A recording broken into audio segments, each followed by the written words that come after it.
damit, panloob, natatakpan sila. Kaya dapat igalang kahit saan pa.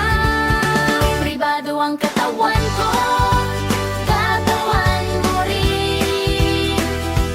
May karapatan tayong magsabi ng hindi. Kung may hindi komportable, lalayo at sisigaw. Saglit, ayoko nito, tapos hihingi ng tanaw. Walang dapat humawak na walang pahintulot. Kahit kakilala, kailangan munang sumagot.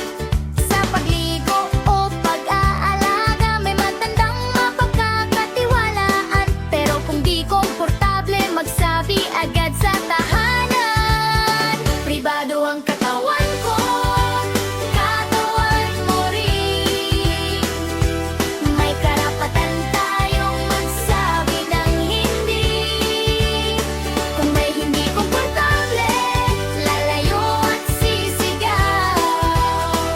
Saglit, ayoko nito, tapos hihingi ng tanaw.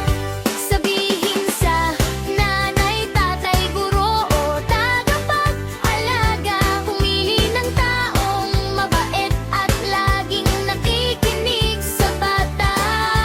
Hindi mo kasalanan kung may lumabag sa hangganan.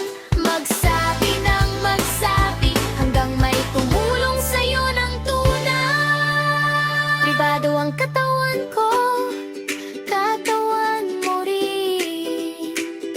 Igalang ang sarili at iba rin. Sabi natin lang